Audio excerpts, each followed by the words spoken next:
Tonight. What happened early this morning is a tragedy for the community and Hallow Water First Nation and for all of Manitoba. A community reeling after a mass stabbing leaves one woman dead and several others in hospital. Also tonight, no honor among thieves. Nobody can look at that and see the harm they're doing. Like, it's unbelievable. Local nonprofits count their losses as the number and complexity of thefts rise. Plus, looking for work. 3 factors a new study says are pushing youth unemployment to record highs.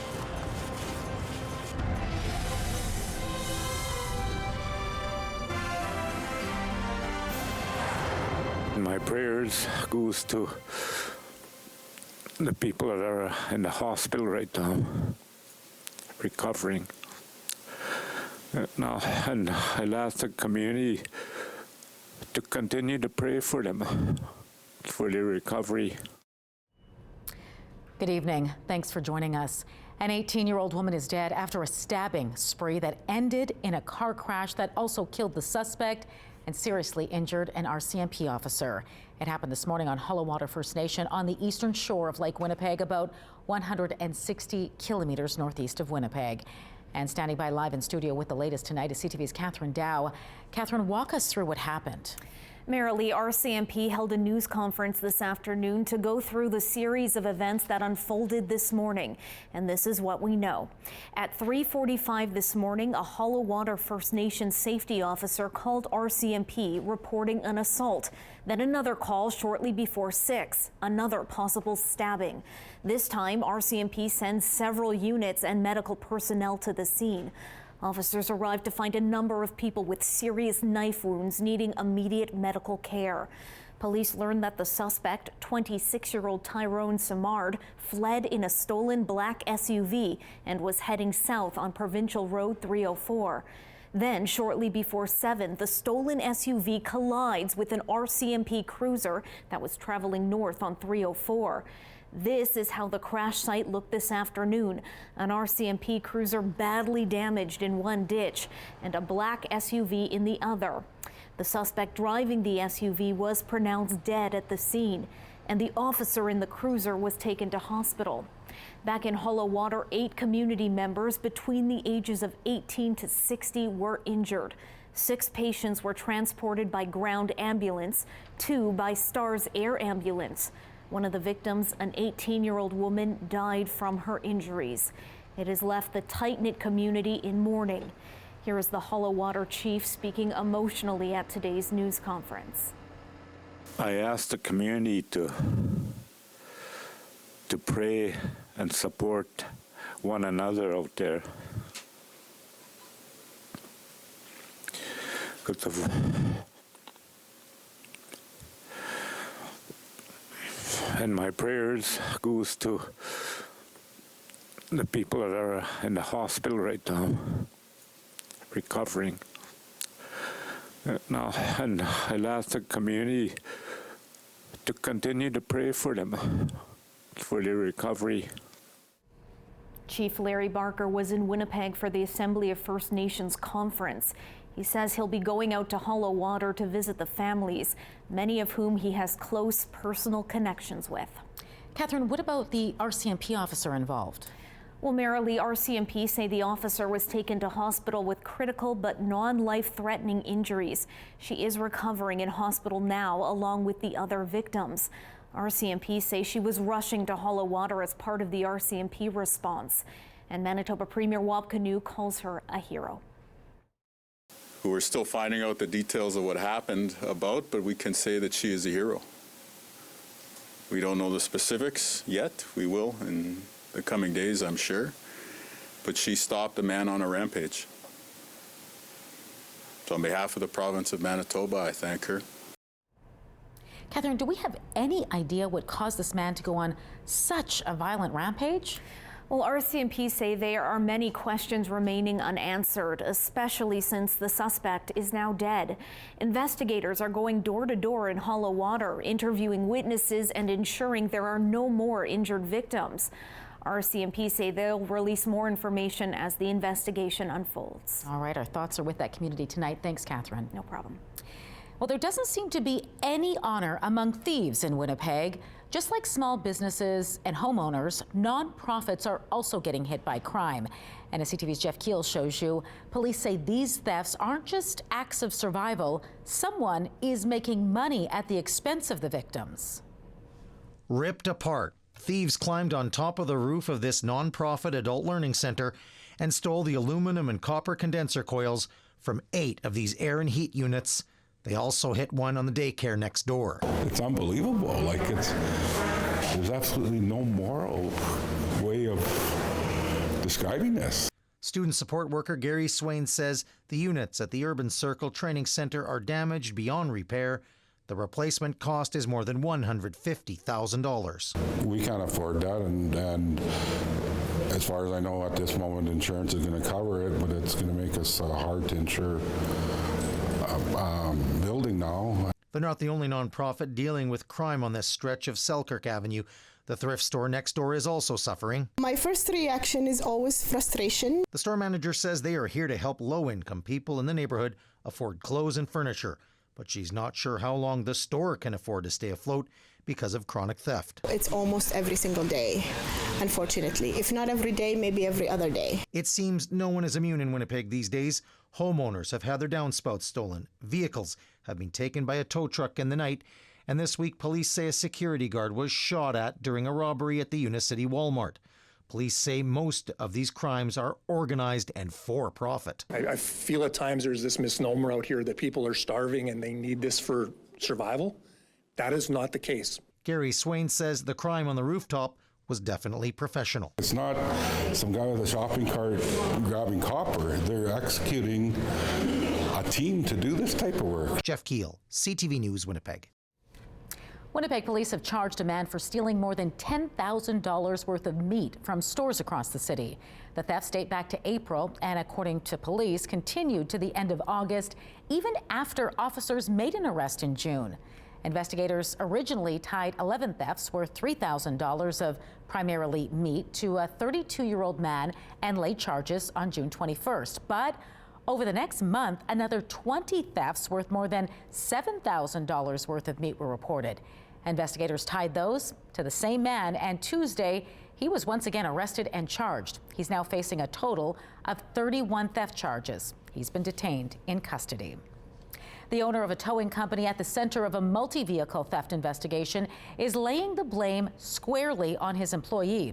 In a statement of defense, Corey Fincarrick, owner of Winnipeg Auto Recycling, says it was his employee and co-accused who allegedly stole, damaged, and sold the vehicles entirely without his knowledge or direction. He's asking for the case against him to be dismissed with costs. Fincarrick and his employee were arrested and charged in July, and 2 tow trucks were seized. This came after a rash of vehicle thefts, in which tow trucks were being used to take vehicles away in the middle of the night. Investigators claimed they were later sold for scrap. None of the allegations have been tested in court. Manitoba's PC Party is crediting the residents of Point Douglas for stopping the NDP from opening a supervised consumption site within walking distance of a school and daycare. Thank you to the people of Point Douglas for helping this NDP government realize that they have made a huge mistake. Portage La Prairie MLA Jeff Bariza slammed the Canoe government for even considering the Disraeli location in the first place and demanded the Premier let people know the other locations the party is now eyeing. The PCs oppose supervised consumption sites, which would allow people to inject drugs with staff on hand to respond to overdoses. It instead favors investing in treatment facilities where Manitobans can get help overcoming addiction. Bariza argues supervised consumption sites have not worked in other provinces and are not the best option to curb the drug crisis. I was addicted to cigarettes. And I can tell you right now that if somebody gave me a cigarette tomorrow, just one, because it helped me get through the day, I would be back to 2.5 packs of cigarettes right away. So treatment facilities are an excellent way to help those people that are in need right now. The Tories are calling on the province to withdraw its application to the federal government to license a facility at the Disraeli location. The NDP is still pledging to open a supervised consumption site in the province before the end of its 4-year term. Manitoba Liberals will choose a new leader this October. I am truly sad today to be losing, but the people have spoken. The party has been without a permanent leader since Dougald Lamont lost his St. Boniface seat in the 2023 election, when the party lost 2 of its 3 seats in the 57-seat legislature. In June, the party's sole remaining MLA and interim leader, Cindy Lamoureux, announced she wouldn't run for the job. The party announced its leadership convention will take place at the Radisson Hotel in Winnipeg, October 25th. Deadline for nominations is September 25th. A new report argues the rise of artificial intelligence, gig work, and rapid population growth are souring, job prospects for Canada's youngest workers. Statistics Canada's latest labor force survey shows the unemployment rate for young people aged 15 to 24 hit a nearly 15-year high outside of the pandemic. Financial services company Desjardins says job opportunities are dropping because the economy can't keep up with recent population growth. The report also points to the impact of AI, which is eliminating some entry-level job opportunities. The study's authors worry if youth can't find work, they may be forced to fund their post-secondary education solely with debt, and that could hamper their future financial prospects. The Manitoba First Nations Police Service has a new chief. Jason Colin has officially been appointed after serving in the role on an interim basis since January. Colin stepped in following the sudden passing of Chief Doug Paulson, providing leadership through the transition. With nearly 3 decades of policing experience, including roles in First Nations, municipal services, he now takes on the top job permanently. A swearing-in ceremony will be held at a later date. Well, get your banjos out because this weekend sees the return of the Banjo Bowl and the continued rivalry between the Winnipeg Blue Bombers and Saskatchewan Roughriders.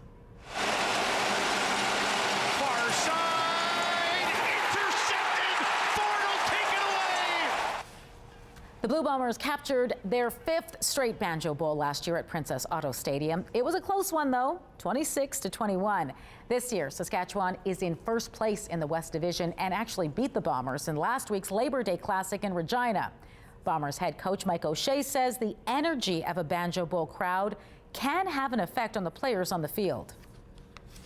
I do think there is a little different level of excitement for this game, you know, than maybe others. Should there be? I don't know. But when you ask about the level of excitement or what we notice, that's really up to the crowd to bring it so that we do notice it. The Banjo Bowl kickoff is slated for 3 o'clock Saturday afternoon.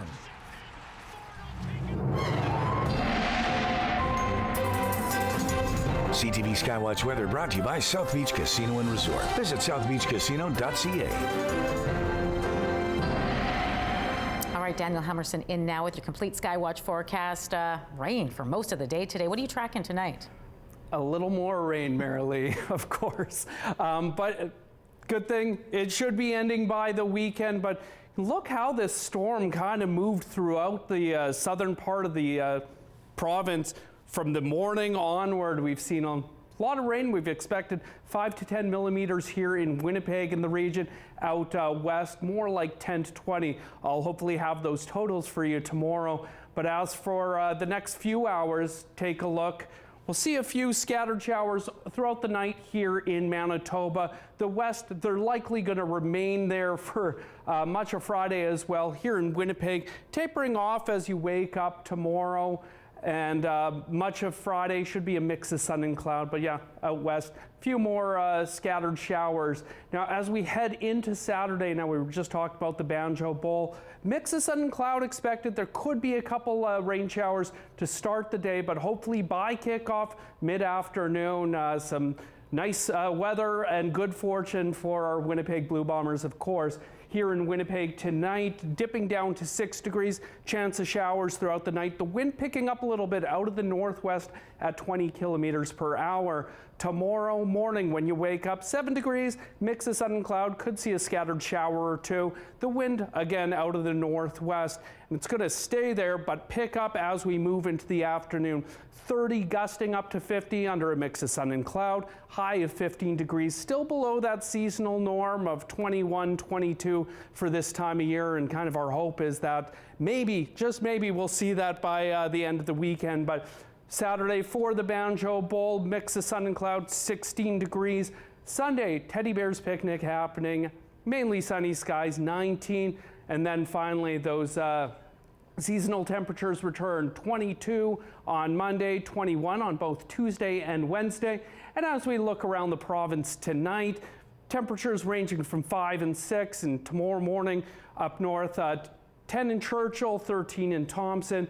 In the northwest, again, that rain sticking around tonight and into tomorrow as well. Norway House should see some sunshine, though. And to our west out in Brandon and the rest of Westman, rain tonight, lows around 5, and highs around 13, 14 tomorrow with more rain. And as I already mentioned, here in Winnipeg tonight and surrounding area, chance of some rain. And tomorrow, mix of sun and cloud, temperatures around 15 and 16. And just to our east out in Ontario, similar story, chance of some rain tonight and a little bit of rain tomorrow.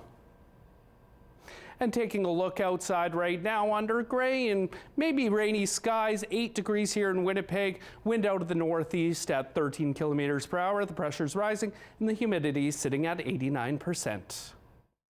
The Bathfitter Live Eye is brought to you by Bathfitter, your bath and shower experts for more than 40 years.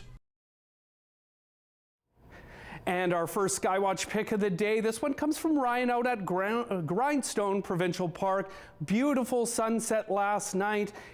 And kind of the alternative to this is out in Falcon Lake. You can see that fog and frost on the water early this morning. Thank you both for sending those in. And you can keep those weather picks coming to Winnipeg Weather at ctv.ca. Get Winnipeg's top stories, breaking news alerts, and watch live. Download the CTV News app.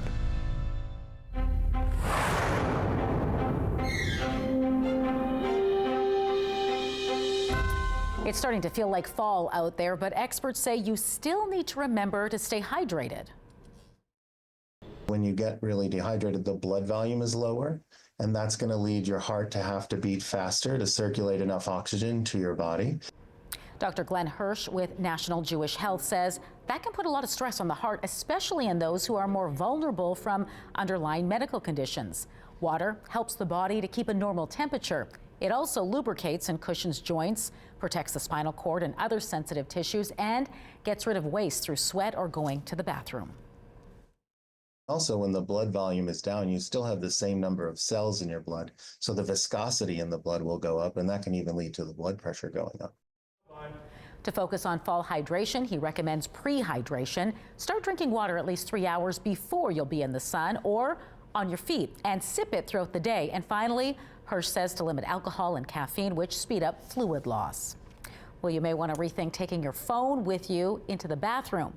According to a new study, all of that scrolling while on the toilet is associated with a 46% greater risk of having hemorrhoids. That's because people who use their phone tend to spend longer doing their business, and that puts extra pressure on the rectum, leading to swollen veins.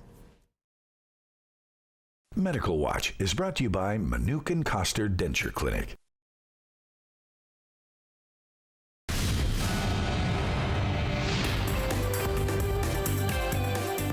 Spotlight, sponsored by the Casinos of Winnipeg, presenting Brett Kissel. Well, a spooktacular, family-friendly tradition makes its return this fall. That's right, folks. Boo at the Zoo is back for 21 nights of frightening fun in October. Get ready to see some creepy characters, take in some carnival rides, and explore all the haunting attractions the zoo has to offer. And for the adults out there, a slightly scarier event featuring live music, a costume contest, and more is happening October 31st. Boo at the Zoo runs October 3rd to the 31st. You can pick up tickets starting Monday at the zoo's entrance or by visiting assiniboinepark.ca. And now, if you feel like smashing something either out of frustration or jubilation after this weekend's Banjo Bowl, some local groups have you covered. Underdog's restaurant on West Portage Avenue will be hosting a car smash fundraiser Saturday evening. For a small donation, you'll be able to take a sledgehammer to a car decked out in, you guessed it, Rough Rider green and white. All the money raised is going to Kids Sport Manitoba to help children take part in sports. The smash-off gets started at 6 p.m. And get ready to dive back into the universe of The Office. Not again. I'm not agreeing to any of this. This new spin-off of The Office has a focus on paper, but this time it's a newspaper. It's co-created by Greg Daniels, who also developed the U.S. version of The Office, as well as Parks and Recreation. This time, the crew that once documented Dunder Mifflin is now focusing on a small-town newspaper in Ohio. And yes, as you saw, Oscar Martinez of The Office is back as well. The paper starts streaming tonight.